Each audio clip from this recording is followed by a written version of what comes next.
Jana majira saa 3 usiku watu 4 wamefariki dunia katika ajali ya lori eneo la Kibao cha Amani kata ya Makulu jijini Dodoma. Mkuu wa wilaya Dodoma mjini Alhaji Jabir Sheikh Mweri amethibitisha kutokea kwa ajali hiyo mbaya ya lori aina ya Fuso iliyotokea katika barabara ya kutokea mlima wa Yudom kuelekea Makulu jijini Dodoma. Akizungumza na vyombo vya habari, Sheikh Mweri amesema lori hilo liliacha njia baada ya kupata hitilafu ya breki pamoja na tairi kupasuka. Tumepata taarifa na sisi tukakimbia kuja mara moja ya kwamba lori la mchanga wanaita Mende likitokea upande wa Yudom kwenye mteremko huu, inaonekana lilizidiwa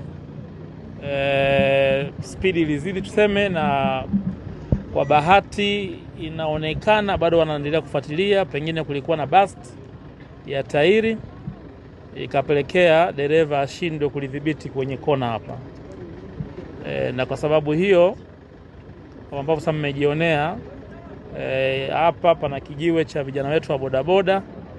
Ninawapa pole sana vijana wa bodaboda. Kwa sababu hiyo vijana 5 na pikipiki zao 5 walipitiwa na hilo lori, na ukuta huo baada ya kuvunjika wa kwanza na wa pili ndio limeweza hilo lori kusimama. Tena baada pia ya excel yake matairi ya mbele yale pia kwa yamechomoka.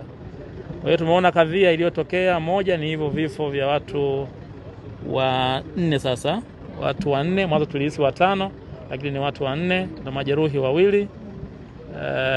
Lakini pia tumeona pikipiki 5 ambazo zimeharibika, 4 zimeharibika kabisa beyond repair, lakini moja nadhani angalau ina afadhali.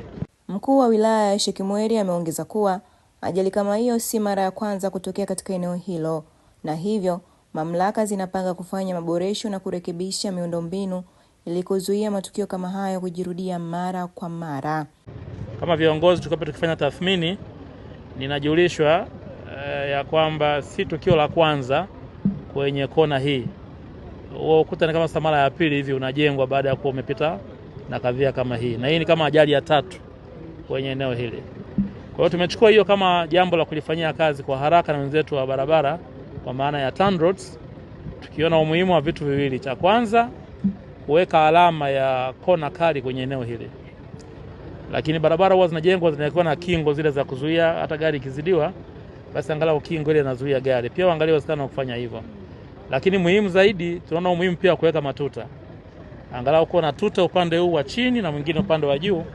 Madereva wakifahamu hivyo, kwa sehemu itasaidia wale ambao wana zile ajali za kukimbia tu, sio kama hii ambayo pengine tunadhani ilikuwa na changamoto ya mifumo ya breki baada ya kuwa mpira umepasuka. Kwa hiyo tuwape pole kwa iliyotokea. Eva Godwin, Sat Media, Dodoma.